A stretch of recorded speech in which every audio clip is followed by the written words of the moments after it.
আজ আপনাকে একটা গল্প শোনাচ্ছি। একদিন এক ব্যক্তি নিজের দ্বারে লিখে দিলেন, আজ আমি ভীষণ দুঃখী, আজ আমার সাথে কেউ দেখা করতে আসবেন না। কিছুক্ষণ পরে তার এক বন্ধু এলো, সে সেই লেখা পড়ল, তাও গিয়ে তার সাথে দেখা করল। সে বলল, আমি লেখাপড়া জানি না, কিন্তু আমার বন্ধুর মনের এই বেদনা, এটা আমাকে সবসময় ডাক দেয়। এরাই হলো আসল বন্ধু। কোনো কারণে আপনি যদি দুঃখ পান, কোনো সমস্যার সমাধান না বের করতে পারেন, এই সংসার থেকে আলাদা হয়ে যেতে চান, তাও এই বন্ধু আপনার সাথেই থাকবে। সমস্যার সমাধান না দিতে পারলেও আপনার সম্বল হয়ে অবশ্যই থাকবে। হয়তো আপনার দুঃখ কম করতে পারবে না, কিন্তু আশার আলো অবশ্যই দেখাবে। যখন আপনি সংসারের থেকে আলাদা হয়ে যান, তখনও আপনার সাথে যুক্ত থাকে আপনার এই বন্ধু, আসল বন্ধু। এবারে আমরা মানুষেরা বড়ই বিচিত্র। তারা সব সময় যে কোনো জিনিসের মাহাত্ম্য দুবার বুঝতে পারে। আর আমার সাথে প্রসন্ন হয়ে বলুন, রাধা রাধা।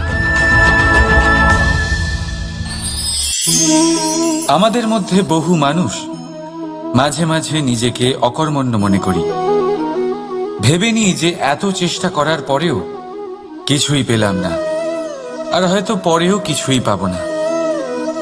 আর সেই জন্য নিজের জীবনের সমস্ত বোঝা অন্য কারোর কাঁধে চাপিয়ে দিই, নিজের ওপরে বিশ্বাস হারিয়ে ফেলি।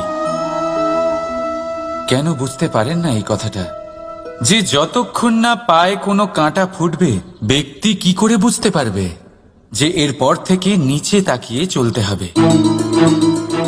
সূর্যকে নিজে জ্বলতে হয় যাতে বাকিদের প্রকাশ দিতে পারে সে। রাতের অন্ধকারের সাথে লড়াই করার জন্য চন্দ্রিমাকে আকাশে একা উজ্জ্বল হতে হয়। নদী নিজের যাত্রা কি করে করে, নিজের পথ কি করে নির্মাণ করে, সে পাথরের সাথে লড়াই করে তা বানায়। যদি স্বয়ং আপনি নিজের সাহায্য করতে অক্ষম হন, তাহলে নিশ্চিতভাবে আপনার এই জীবন ব্যর্থ হয়ে যাবে।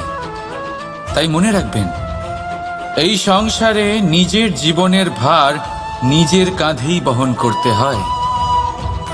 অন্যের কাঁধের ওপর শুধুমাত্র পরলোক যাত্রা হয়। সেই জন্য এই সংসারে জীবিত সেই যে আত্মনির্ভর।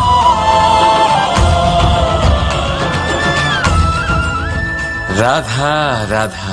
সময়, কথায় বলে সময়ের পূর্বে কিছুই হয় না। প্রতিটা ঘটনার একটা সময় থাকে।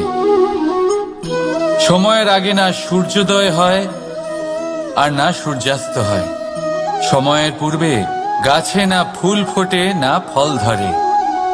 কিন্তু একটা কথা ভেবে দেখুন, যদি বর্ষা আসার আগে কৃষক ভূমিকে না প্রস্তুত করে, বীজ রোপণ না করে, তাহলে কি ফসল ফলবে? যদি কোনো যোদ্ধা যুদ্ধের পূর্বে নিজের অস্ত্রের ধার না দেয়, তাহলে সে যুদ্ধ কি করে লড়বে? এর মানে এটাই হলো যে সময় আপনার যখন আসার তখন অবশ্যই আসবে, কিন্তু ততক্ষণ এটাও গুরুত্বপূর্ণ যে আপনি নিজেকে তার জন্য তৈরি রাখুন। কারণ এই সুযোগ, এই কথাটা শুনতে যত ছোট, এটা আসেও ততটা কম সময়ের জন্য, তারপর চলেও যায়। এবার যদি সুযোগ আপনার হাতে আসে আর আপনি তার জন্য তৈরি না থাকেন, তাহলে আপনি সাফল্য কি করে পাবেন? তাই আপনি সঠিক সময়ের জন্য অপেক্ষা করুন, সেই সুযোগের জন্য অপেক্ষা করুন, কিন্তু ততক্ষণ নিজের চেষ্টার দ্বারা নিজেকে আরো সক্ষম করে তুলুন।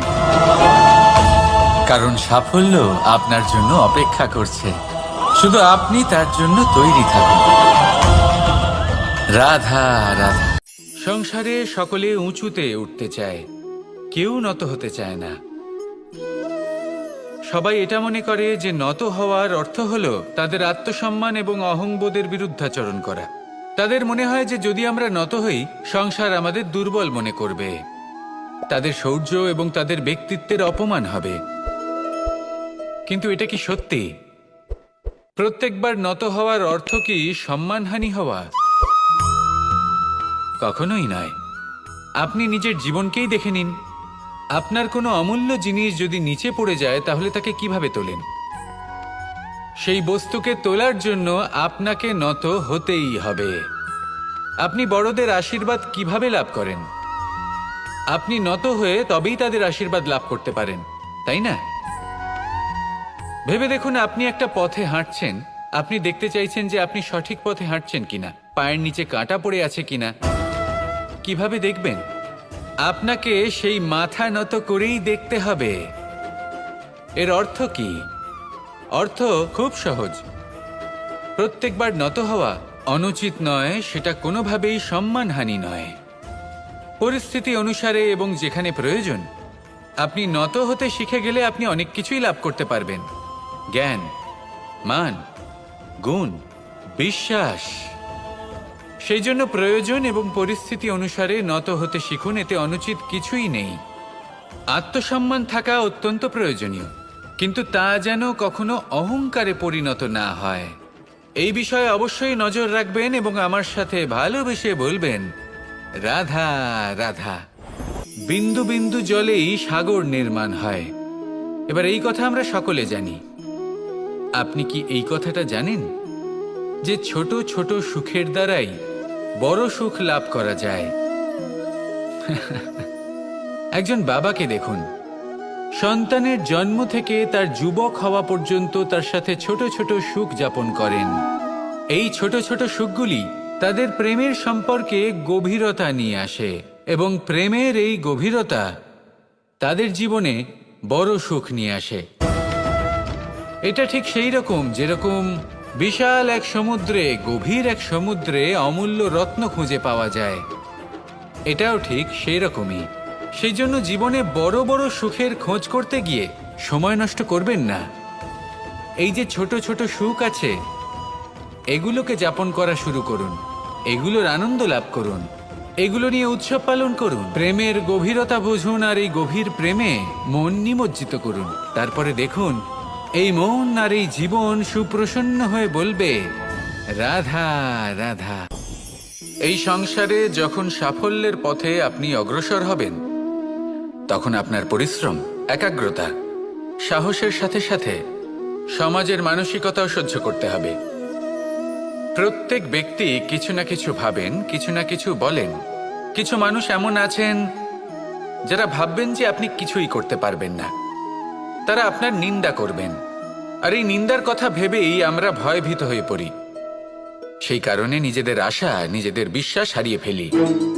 এবার যদি সেই নিন্দার ভয়ে আমরা লক্ষ্যচ্যুত হই, তাহলে সেটা অনুচিত। সেই জন্য জীবনে শুধু পরিশ্রম করতে থাকুন, সামনে এগোতে থাকুন। যেই দিন আপনি আপনার লক্ষ্য লাভ করবেন, সেই প্রত্যেক ব্যক্তি যারা নিন্দা করছিলেন তাদের দৃষ্টি আপনা থেকেই পাল্টে যাবে, ঠিক কিনা? এই সংসারকে যা প্রাণ চায় তাই বলতে দিন। যদি আপনি কারোর কথা শুনতে চান, তাহলে নিজের অন্তরের কথা শুনুন। সেটাই আপনাকে উচিত পথে নিয়ে যাবে। সামনে অগ্রসর হতে থাকুন, পরিশ্রম করুন। এমন একটা দিন আসবে যেদিন এই নিন্দুক ব্যক্তিরা আপনার লক্ষ্য প্রাপ্তির উদাহরণ সবাইকে দেবে। আসুন আমার সাথে ভালোবেসে বলুন, রাধা রাধা। আমরা জীবনে চলতে চাই, সামনে এগোতে চাই, কিন্তু কখনো কখনো এমন হয় যে আমরা আমাদের লক্ষ্য দেখতেই পাই না। আমরা চিন্তিত হয়ে পড়ি, ব্যতীত হয়ে পড়ি, আমরা কিছু বুঝতেই পারি না। এই মন অশান্ত হয়ে যায়। কিন্তু যদি আপনি থেমে যান, তাহলে নিজের পথ এবং নিজের লক্ষ্য থেকে সরে যাবেন। সেই জন্য চলতে থাকুন, থামবেন না। যতদূর পারবেন চলতে থাকুন, যতদূর দৃষ্টি যাচ্ছে চলতে থাকুন। তারপরেই দেখবেন পরবর্তী পথ আপনা থেকেই আপনার সামনে আসবে। কারণ আপনার দৃষ্টির সীমা থাকতেই পারে, দৃষ্টিভঙ্গির সীমা নেই। আপনার পথের সীমারেখা থাকতেই পারে, কিন্তু সেই পথে চলার সাহসের সীমা নেই। সেই জন্য নিজেকে অসীমিত করে তুলুন। এই সীমারেখা আপনা থেকেই দূর হয়ে যাবে, লক্ষ্য নিজে থেকেই দেখতে পাবেন, আর এই মন সুপ্রসন্ন হয়ে বলবে, রাধা রাধা। মানুষ সবসময় চায় যে তার জীবনে যেন কখনো কোনো সমস্যাই না আসে। সে চায় তার জীবন যেন শুধুমাত্র শান্তি এবং সুখের দ্বারা পূর্ণ থাকে। কিন্তু এই চাহিদা অনুচিত কিছু নয়। আমরা সবাই এটাই চাই যে জীবনে সুখ থাক, শান্তি থাক। কিন্তু এই কথা সবসময় মনে রাখবেন, যে সূর্য উদিত হন সংসারকে প্রকাশমান করেন, দুপুরবেলায় সংসারকে রৌদ্র প্রদান করেন, সন্ধেবেলায় তাকেও অস্ত যেতে হয়। এবার আমাদের জীবন চক্র কিছুটা এরকমই। কোনো কিছুই চিরকাল একরকম থাকে না। কখনো এই নদীকে দেখুন, যা বয়ে চলেছে। এই নদী যা বয়ে চলেছে তার পথেও অনেক বিপদ আসে। বড় বড় পাথরের সম্মুখীন হয়ে তাকেও সামনে এগিয়ে যেতে হয়। একটি পুকুর যা চারদিক থেকে ঘেরা, তার জীবনে কিন্তু কোনো সমস্যা নেই। কিন্তু এই সংসারে পুকুরের পুজো করা হয় না, পুজো করা হয় নদীকে। মনে রাখবেন, সমস্যার ঊর্ধ্বে তিনি উঠতে পারেন যিনি সমাধি লাভ করেছেন, যিনি এই সংসারেই নেই। যিনি এই সংসারে আছেন এবং জীবিত আছেন, তার জীবনের সমস্যা হলো শ্বাসবায়ুর মতোই গুরুত্বপূর্ণ। আসুন আমার সাথে ভালোবেসে বলুন, রাধা রাধা। আমরা সবাই জীবনে সুখ লাভ করতে চাই। শুধু জীবনে কেন, জীবনের পরেও আমরা সুখ লাভ করতে চাই। আমরা সকলে স্বর্গের কামনা করি। কিন্তু খুব সহজ একটা কথা, যদি আপনি স্বর্গ লাভ করতে চান তাহলে প্রথমে মৃত্যু লাভ করতে হবে। আপনি যদি প্রাণই না দেন তাহলে আপনি স্বর্গ লাভ কিভাবে করবেন, তাই না? শুধু এই ছোট্ট একটা বিষয় দ্বারা আমরা জীবনে অনেক কিছুই শিখতে পারি। যদি আপনার কোনো লক্ষ্য থাকে, কোনো মনোবাঞ্ছিত স্থান থাকে, কোনো বড় কাজ আপনি করতে চান, তাহলে সেই সবই হবে। কিন্তু শুধুমাত্র কামনা করলে হবে না, আপনাকে কর্ম করতে হবে, নিরন্তর প্রয়াস, পরিশ্রম, পথ খুঁজতে হবে, সামনে অগ্রসর হতে হবে। কখনো অসফল হলে তার কারণ খুঁজতে হবে, বিপদের সম্মুখীন হতে হবে, অন্তর থেকে নিজের শক্তি বাড়িয়ে তুলতে হবে। তবেই আপনি নিজের লক্ষ্য লাভ করতে পারবেন, মনোবাঞ্ছিত স্থান পাবেন। মহান নদী গঙ্গা একটি বিন্দু দ্বারা শুরু হয়, ধীরে ধীরে অগ্রসর হয়। কোনো পাথরে ধাক্কা খেলেও সে থামে না, বরং এগোতেই থাকে। তারপরেই সে মহান নদী গঙ্গা হয়ে উঠতে পারে। পরিশ্রম করুন, লক্ষ্য লাভ করুন, আর আমার সাথে ভালোবেসে বলুন, রাধা রাধা। এই সংসারে জয়লাভ করার জন্য, সাফল্য লাভের জন্য শক্তি, ধৈর্য, সাহস, মিত্রদের সঙ্গ, এই সব ছাড়া আর কি আছে যা অত্যন্ত প্রয়োজনীয়? বিশ্বাস। সত্যি কথা বলতে এই বিশ্বাস অত্যন্ত অমূল্য। কিন্তু এটা দুদিক খোলা তলোয়ারের মতো। এটা আপনাকে বলশালীও করে তুলতে পারে, শক্তিশালীও করে তুলতে পারে, আবার দুর্বলও করে তুলতে পারে। কিভাবে? যদি আপনি শুধুমাত্র অন্যের উপরে বিশ্বাস করেন যে ওনারা সবাই আমাকে সামলে নেবেন, আপনার বিশ্বাস শুধুমাত্র অন্যের ওপর, আর সেই বিশ্বাসের ভিত্তিতে আপনি কর্ম করেন, তাহলে আপনি দুর্বলই হয়ে উঠবেন। কিন্তু এই বিশ্বাস যদি আপনি নিজের ওপর রাখেন যে যাই হয়ে যাক না কেন, আমি নিজেকে ঠিক সামলে নেব, আমি আমার পথ বানিয়ে নেব, সব বিপদের সম্মুখীন আমি নিজে হব এবং জীবনে সামনে এগোতে থাকব, তাহলে এই বিশ্বাস আপনাকে বলশালী করবে। এবার সিদ্ধান্ত আপনার যে আপনি কি চান। এই বিশ্বাস আপনাকে বলশালী করবে নাকি দুর্বল, ভেবে দেখুন, আর আমার সাথে ভালোবেসে বলুন, রাধা রাধা। কথায় আছে যে স্বপ্ন এবং লক্ষ্য হলো একটি মুদ্রারই দুটি দিক। যতক্ষণ না স্বপ্ন দেখছেন ততক্ষণ বুঝবেন কি করে আপনার লক্ষ্য কি? স্বপ্ন দেখে যদি নিজের লক্ষ্য বুঝতে পারেন, সেটা পেতে চান, তবেই সেটা লাভ করতে পারবেন। কিন্তু স্বপ্ন এবং লক্ষ্য এই দুইয়ের মধ্যে একটা ভারসাম্য রয়েছে, যেটা বজায় রাখা প্রয়োজনীয়। একে আমরা বলে থাকি পরিশ্রম। দেখুন, যদি আপনি স্বপ্ন দেখতে চান তাহলে পরিশ্রম ত্যাগ করে নিদ্রা লাভ প্রয়োজন। কিন্তু যদি আপনি লক্ষ্য লাভ করতে চান তাহলে আপনাকে নিদ্রা ত্যাগ করে পরিশ্রম করতে হবে।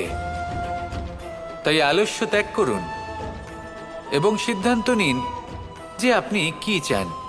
আপনার জীবনের এই তুলাদণ্ডে স্বপ্নের পাল্লা ভারী হওয়া প্রয়োজন নাকি লক্ষ্যের? আমার মতে এই দুইয়ের মধ্যে যদি ভারসাম্য বজায় রাখেন তবে পথ নিজে থেকেই সামনে আসবে। শুধু সেই পথে অগ্রসর হতে থাকুন এবং আমার সাথে ভালোবেসে বলুন, রাধা রাধা। বস্ত্র আমাদের সকলের প্রিয়, এটা আমাদের জীবনযাপনের জন্য প্রয়োজনীয়। আমরা সবসময় চেষ্টা করি সেই বস্ত্র পরতে যা পরলে আমাদের দেখতে ভালো লাগে। কিন্তু কখনো এই কথা ভেবে দেখেছেন যে কিছু বস্ত্র যদি স্বচ্ছ হয় তাহলে তা পুরনো হলেও দেখতে ভালো লাগে? ঠিক তেমনই, যেমন কোনো খাবার যদি মশলাদার না হয়, অত্যন্ত সুস্বাদু নাও হয়, কিন্তু যদি তা গরম হয়, টাটকা হয়, তাহলে খেতে ভালোই লাগে। ঠিক সেইভাবেই যদি কোনো ব্যক্তি সুন্দর নাও হয় কিন্তু তার কথা খুবই মধুর হয়, তাহলে সেই ব্যক্তি সকলের প্রিয় হয়। কোনো ব্যক্তি যদি ধনবান নাও হন কিন্তু তিনি যদি গুণী হন, তাহলে এই সংসারে সম্মান লাভ করেন। সেই জন্য কখনো এই বিষয়ে দুঃখ পাবেন না যে আপনার কাছে ভৌতিক স্বাচ্ছন্দ্য নেই। আপনার কাছে সবথেকে বড় বস্তু, সবথেকে মূল্যবান বস্তু যেটা আছে সেটা হলো আপনার আত্মা, আপনার মন, আপনার বিচারধারা, আপনার গুণ, আপনার কথা। এগুলো সবসময় শুভ রাখুন এবং সবসময় নিজের সাথে রাখুন।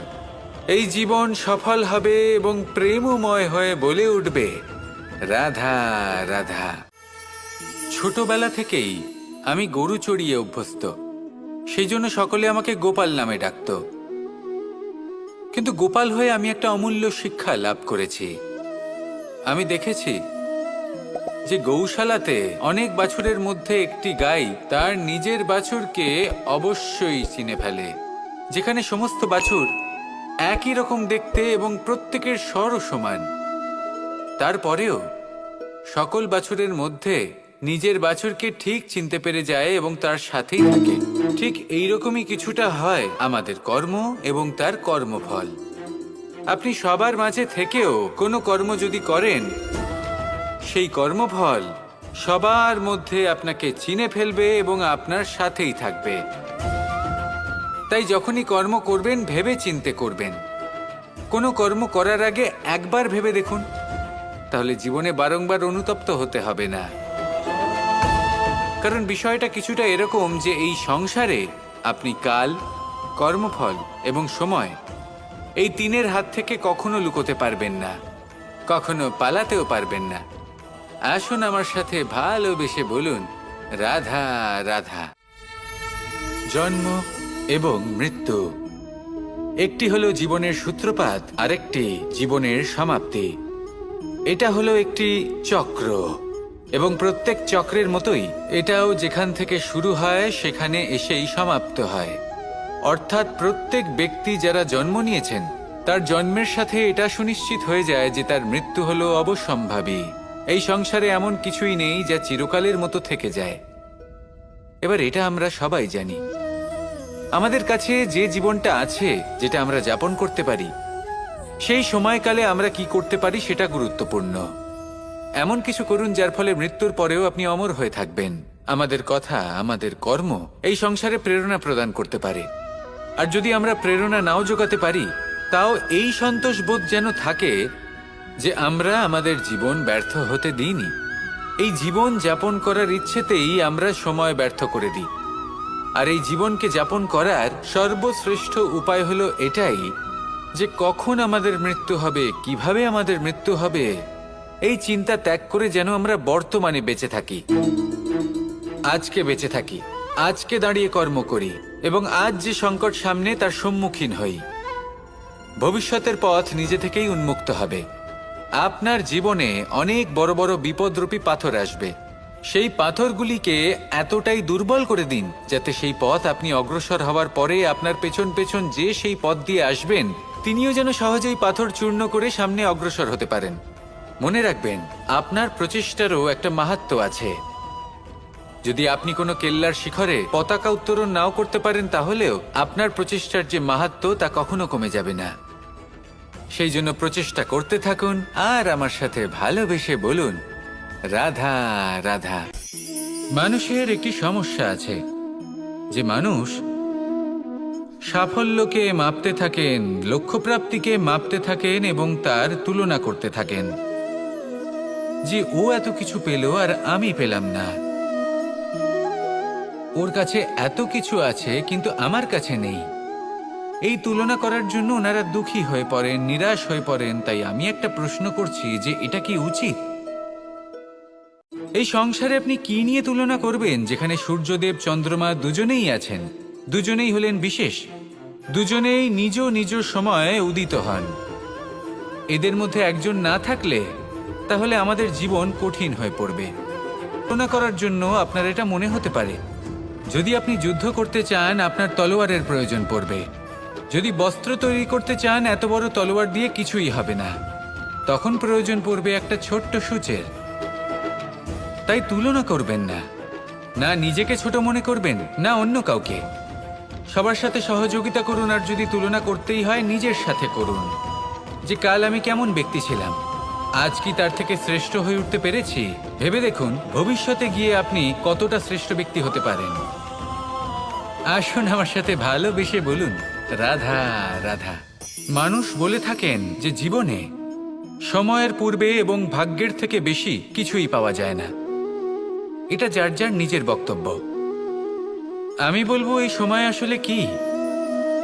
এই সময় হলো যাতে যুগ যুগান্তর নিহিত আছে, যার মধ্যে দিন আছে, মাস আছে, বছর আছে, ঠিক কিনা?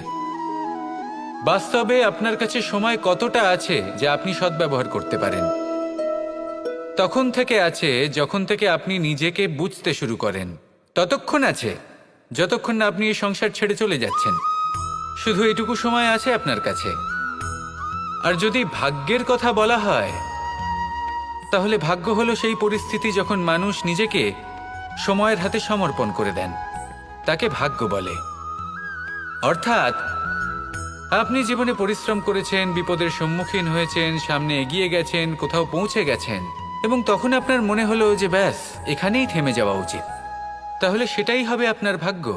যদি ভাগ্যের কথা বলা হয়, তাহলে বলবো সত্যবানের ভাগ্যে মৃত্যু লেখা ছিল, কিন্তু সাবিত্রীর কর্ম তাকে পুনর্জীবিত করে তুলেছিল। অর্থাৎ এই ভাগ্য বদল করা সম্ভব কর্ম এবং পরিশ্রমের দ্বারা। ভেবে দেখুন, রাবণ মাতা সীতাকে হরণ করেছিল। যদি শ্রীরাম সেটাকে ভাগ্য বলে মেনে নিতেন, তাহলে কখনো ভাগ্য বিধাতা হয়ে উঠতে পারতেন না। ভাগ্য হলো একটা বাঁধন যেটাকে ভেঙে ফেলা খুব প্রয়োজনীয়।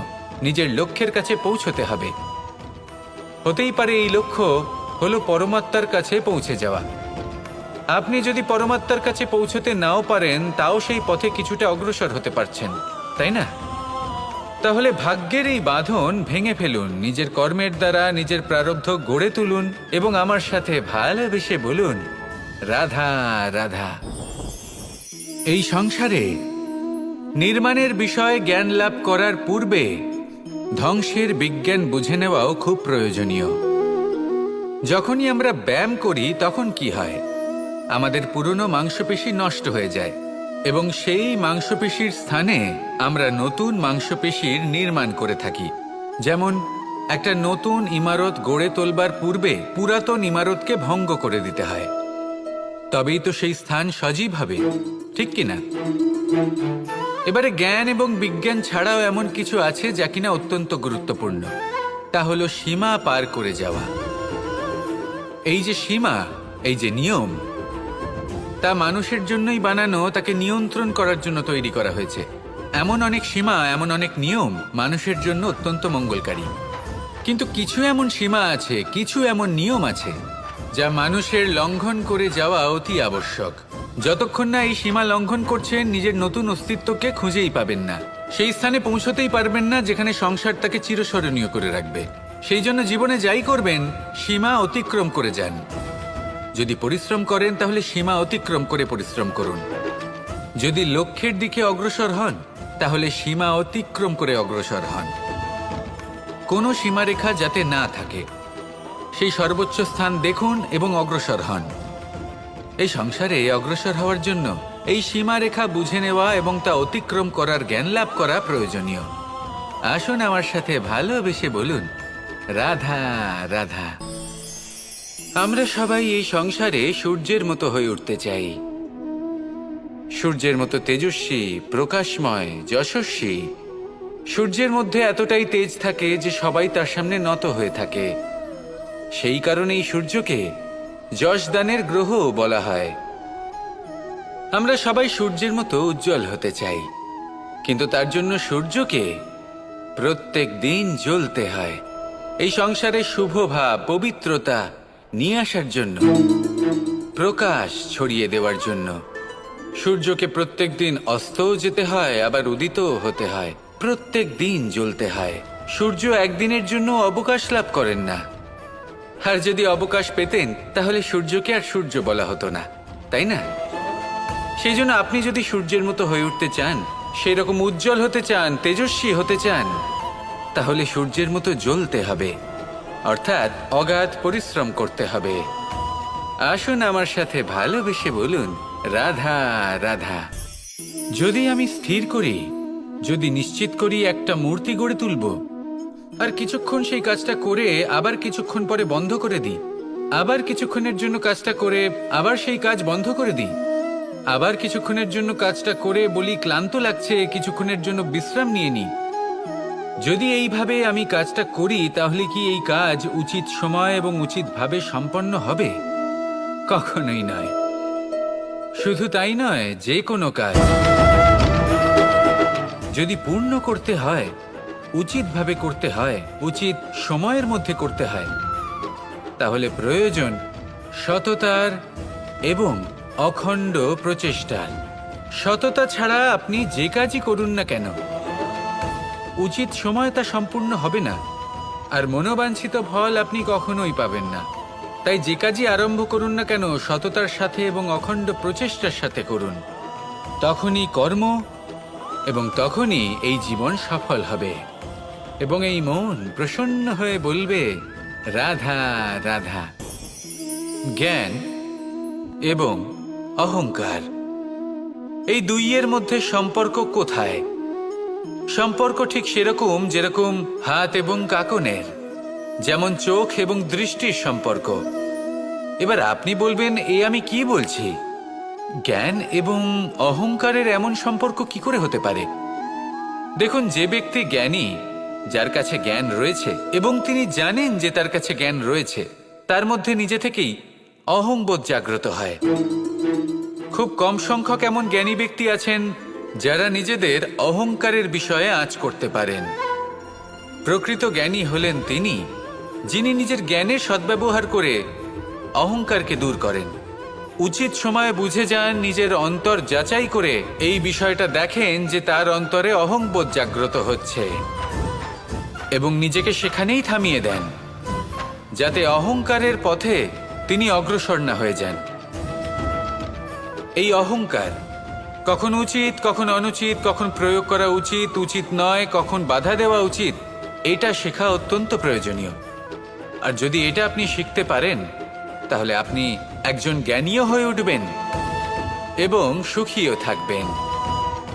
তাই মনে রাখবেন, এই জ্ঞান নিয়ে কখনোই অহংকার করবেন না, বরং সবসময় নিজের অহংবোধের বিষয়ে প্রকৃত ধারণা রাখবেন।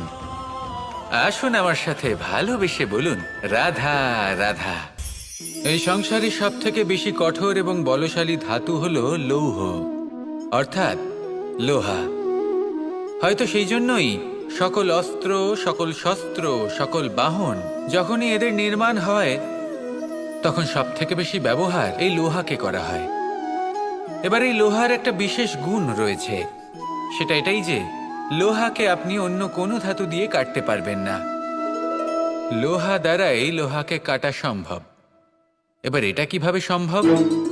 যে লোহাকে কাটতে হবে তাকে গরম করা হয়, যে লোহা দ্বারা কাটতে হবে সেটাকে ঠান্ডা রাখতে হয়, অর্থাৎ ঠান্ডা লোহা দ্বারা গরম লোহা কাটা হয়। এবার এই যুক্তি তার প্রয়োগ আমাদের জীবনেও করা যেতে পারে। যদি আপনার কাছে শক্তি থাকে, যদি আপনি বুদ্ধিমান হন, আর যদি আপনার মন স্থির হয়, শান্ত হয়, তাহলে এই সংসারকে আপনি বদলাতে পারবেন। কিন্তু যদি আপনি শক্তিশালী হন, বুদ্ধিমান হন, কিন্তু আপনার মন অস্থির হয়, আপনার মন স্থির না থাকে, কোথায় কোথায় আপনি রেগে যান, তাহলে আপনি কখনোই সংসার বদলাতে পারবেন না। যদি পরিস্থিতিকে নিজের মতো গড়ে নিতে হয়, তাহলে ধৈর্য, সংযম এবং স্থিরতার শীতলতাকে আপন করে নিতে হবে। আসুন আমার সাথে ভালোবেসে বলুন, রাধা রাধা। এই সংসারে সবথেকে বেশি কোমল বস্তু হলো রেশম। এই রেশম এতটাই কোমল হয় যে এর পুরো একটা থান শুধুমাত্র একটা হাতে ধরা সম্ভব। কখনো ভেবে দেখেছেন এই রেশম কিভাবে হয়? একটি কীট তার লালার দ্বারা উৎপন্ন হয়। এই কীট সেই রেশমকে পাক দিতে থাকে, পাক দিতেই থাকে, আর আস্তে আস্তে তার মধ্যেই জড়িয়ে পড়ে। শেষে ওর এই সুন্দর অমূল্য সৃষ্টি রেশমের এই সুতো, তার নির্মাণ কার্য পূর্ণ হয়, কিন্তু তাতেই ও নিজে বন্দী হয়ে যায়। নিজেরই মায়াজালের এই বন্দী গৃহে নিজেই ফেঁসে যায়। এবার এই সুতোকে ব্যবহারযোগ্য করে তোলার জন্য এই কীটগুলিকে এই কবচের সাথেই ফুটন্ত জলে ফেলে দেওয়া হয়। এই সংসারে যদি আমাদের স্বপ্ন এই সংসারের দুঃখ হরণ করার জন্য, এই সংসারে সুখ বিতরণ করার জন্য হয়, তবেই আমাদের প্রগতি সম্ভব। যদি আমাদের এই স্বপ্ন শুধুই আমাদের এবং আমাদের স্বার্থ সিদ্ধির জন্য হয়, তাহলে এই স্বপ্ন আমাদের অন্ধ করে দেবে, আমাদের অন্ধকারের পথে নিয়ে যাবে, আর আমরাও সেই কীটের মতো হয়ে যাব। নিজেদেরই মায়াজালে আমরা নিজেই ফেঁসে যাব, আর শেষে আমরা যদি কিছু লাভ করি তা হবে একাকিত্ব, অন্ধকারময় মৃত্যু। তাই স্বপ্ন অবশ্যই দেখুন, কিন্তু এমনভাবে স্বপ্ন দেখবেন না যে তার এই বন্দিগৃহে আপনি নিজেই ফেঁসে গেলেন। স্বপ্ন দেখুন পরোপকারের, পরমার্থের, সবাইকে উদ্ধারের, অন্ধকারের নয়। তবেই কল্যাণ হবে, আর তবেই এই হৃদয় প্রসন্ন হয়ে বলবে, রাধা রাধা। নন্দ বাবাও খেলার ছলে খুব বড় বড় শিক্ষা দিতেন। অনেকদিন আগেকার কথা, বাবা আমার জন্য একটা মানচিত্র নিয়ে এলেন। এটা ছিল জম্বুদ্বীপের মানচিত্র, ঠিক যেন একটা ধাঁধা, যা টুকরো টুকরো করে বিভিন্ন দিকে ছড়ানো, যেগুলোকে আমায় জুড়তে হতো। ব্যাস শুধু এটুকুই ছিল আমার কাজ। আমি বারবার প্রচেষ্টা করলাম, কিন্তু বারবার অসফলই রয়ে গেলাম। বাবা এটা দেখলেন এবং হাসলেন। বাবা বললেন, একটা কাজ করো, এই প্রত্যেকটি অংশকে উল্টে রাখো। আমিও উল্টে রাখলাম। তারপরে দেখলাম প্রত্যেক অংশে মানুষের শরীরের কোনো না কোনো অংশ চিহ্নিত। কোথাও হাত আছে, পা আছে, কোথাও মুখ আছে। বাবা বললেন যে এবার এটা জুড়তে চেষ্টা করো। আমিও জুড়ে দিলাম। মানুষের মানচিত্র পূর্ণ হলো। এবার বাবা বললেন, এটা উল্টে রাখো, মানচিত্র পূর্ণ আকার ধারণ করেছে। আমি বললাম, ঠিক আছে। আমি উল্টে রাখলাম, দেখলাম জম্বুদ্বীপের মানচিত্র পূর্ণ হয়েছে। বাবা বললেন, যদি দেশকে সফল করে তুলতে চাও, শক্তিশালী করতে চাও, স্থির বানাতে চাও, তাহলে সবার আগে দেশবাসীকে একত্রিত করতে শেখো। সকল সৈন্যগণ যখন একজোট হয়ে দাঁড়াবে, তখন দেশের শক্তি আরো বেড়ে যাবে। শুধু তাই নয়, বাবা বললেন, যদি ভালোবাসার সাথে জড়িয়ে পড়ো, তাহলে পরমাত্মাও তোমার সামনে এসে দেখা দেবেন। তাহলে এটাই করুন, আর আমার সাথে ভালোবেসে বলুন, রাধা রাধা। আসতে চলেছে দোল উৎসব। দোল অর্থাৎ রং, দোল অর্থাৎ প্রেম, দোল অর্থাৎ রাধা কৃষ্ণ। কখনো ভেবেছেন কেন এই দোল উৎসব রাধা কৃষ্ণের সাথে জড়িত? উত্তর সহজ। রাধা আর কৃষ্ণ পৃথিবীতে এসেছে প্রেম শেখাতে, আর পৃথিবী তৈরি হয়েছে পঞ্চরঙের পঞ্চ পদার্থ দিয়ে। ভূমি, বায়ু, অগ্নি, জল আর আকাশ। দোলের এই উৎসব না শুধুমাত্র রাধা আর কৃষ্ণের প্রেমের প্রতীক, বরং পৃথিবীতে এই পঞ্চ পদার্থের মিলনেরও প্রতীক। সেই পদার্থ যা না কেবল এই পৃথিবী তৈরি করে, বরং সেই মানুষদেরও সৃজন করে যারা এই পৃথিবীতে বাস করেন। আর যখন মানুষ একে অপরকে দোলের রঙে রাঙিয়ে দেয়, তখন কাউকে আলাদা দেখতে লাগে না, সবাইকে একরকম লাগে। কারোর মুখ দেখা যায় না, যদি কিছু দেখা যায় তা শুধু এই রং, প্রেমের রং, উল্লাসের রং, পৃথিবীর নির্মাণকারী পঞ্চ পদার্থের রং। তাই বয়ে যান এই রঙের নদীতে আর গড়ে তুলুন এই সম্পর্ক এক নতুন উদ্যমে। শুভ দোলযাত্রা। আর হ্যাঁ, ভালোবেসে বলুন রাধা রাধা। এই ফল দেখতে পাচ্ছেন আপনি? সবাই জানে এই ফলের থেকে বেরোনো বীজ একটা নতুন বৃক্ষকে জন্ম দেবে, যে নতুন বৃক্ষ আবার এমন এক ফলের জন্ম দেবে। কিন্তু আপনি কি কখনো ভেবে দেখেছেন ফল আর বীজের সম্পর্ক এতই গভীর, অথচ বৃক্ষের মূল আর বৃক্ষের শাখার মধ্যে এত দূরত্ব কেন? কারণ দূরত্ব অতি আবশ্যক। যদি আপনি কাউকে নিজের কাছে চিরকালের জন্য রাখতে চান, তখন তাদের থেকে দূরত্ব কিছু সময় দরকারি। এই দূরত্বই হলো সেই কারণ যার জন্য আপনি আপনার সঙ্গীর মাহাত্ম্য বুঝতে পারেন। এই দূরত্বের জন্যই আপনি আরো প্রেরণা পান যাতে তাদের সাথে আবার দেখা হয়। আর সেই জন্য মনে রাখবেন, দূরত্ব কখনোই খারাপ নয়। ফলের থেকে বীজের এই দূরত্বই নতুন ফল হওয়ার কারণ হয়ে দাঁড়ায়। প্রেমের আসল পরীক্ষা হয় এই দূরত্ব দিয়েই। তাই দূরত্বের সাথেও প্রেম করুন আর ভালোবেসে বলুন রাধা রাধা। আকাশ থেকে ঝরে পড়া বৃষ্টির ফোঁটা বড়ই শীতল, মিষ্টি আর পবিত্র হয়, কিন্তু সবার ভাগ্য ভিন্ন ভিন্ন হয়। এবারে দেখুন, যদি কোনো ফোঁটা কলা পাতায় পড়ে তা শিশির হয়ে থেকে যায়, প্রকৃতির সৌন্দর্য বাড়ায়, প্রাণীদের তৃষ্ণা মেটায়। যদি কোনো ফোঁটা ঝিনুকে পড়ে তা মুক্ত হয়ে যায়, আর যদি কোনো ফোঁটা সাপের মুখে পড়ে তাহলে তা বিষ হয়ে যায়। এখানে সবার উৎপত্তি একই, কিন্তু গুণ ভিন্ন ভিন্ন হয়। কেন? কি কারণ এটার? কারণ হলো সংস্পর্শ। সংস্পর্শ বড়ই প্রভাবশালী হয়। চাইলে সে আপনার উত্তরণ ঘটাতে পারে, আবার চাইলে আপনার পতনও ঘটাতে পারে। এবার বৃষ্টির ফোঁটা এটা চয়ন করতে পারে না যে তার সংস্পর্শ কি হবে, তার ভাগ্য কি হবে।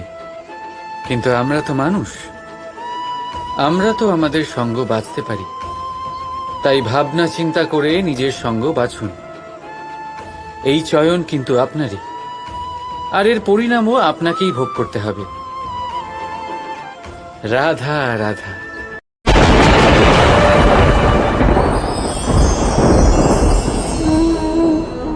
আমার সামনে রয়েছে গরুর দুধ, যা 2 দিন পর্যন্ত ভালো থাকে। যদি এই দুধ গরম করে জমানো হয় তাহলে তৈরি হয় দই, যা 3-4 দিন অবধি ভালো থাকে। যদি এই দইকে মন্থন করেন তৈরি হবে মাখন, যা অনেক সপ্তাহ ভালো থাকে। আর যদি এই মাখন ফোটানো হয় তাহলে তৈরি হয় ঘি, যা বহু বছর ভালো থাকে। মানেটা বুঝলেন? তাপ আর মন্থন। জীবনে যত পরীক্ষায় উত্তীর্ণ হতে পারবেন, যত কষ্টের তাপ সহ্য করতে পারবেন, যত মন্থনের বাধা পেরোতে পারবেন, ততই যশ, শক্তি আর সামর্থ্য বাড়তে থাকবে। তাই কর্ম করুন, কঠিন বাধার সম্মুখীন হন আর মন্থন করে মন শুদ্ধ রাখুন। মন প্রসন্ন হয়ে বলবে, রাধা রাধা। দৃষ্টি মানুষকে দেওয়া প্রকৃতির অন্যতম শ্রেষ্ঠ উপহার। সেই দৃষ্টি যার জন্য মানুষ এই সংসার দেখতে পারে, নিজের পথ দেখতে পারে। কিন্তু সংসারে দৃষ্টি লাভ করেও সবাই মহান হতে পারে না, প্রসন্ন হতে পারে না। প্রসন্ন শুধুমাত্র তারাই হয় যাদের দৃষ্টিভঙ্গি শুভ হয়। এবারে যারা গোলাপে শুধুমাত্র কাঁটা খুঁজে পায় তাদের আসবে। তাই আপনার ভাবনাগুলিকে শুভ করুন আর ভালোবেসে বলুন, রাধা রাধা।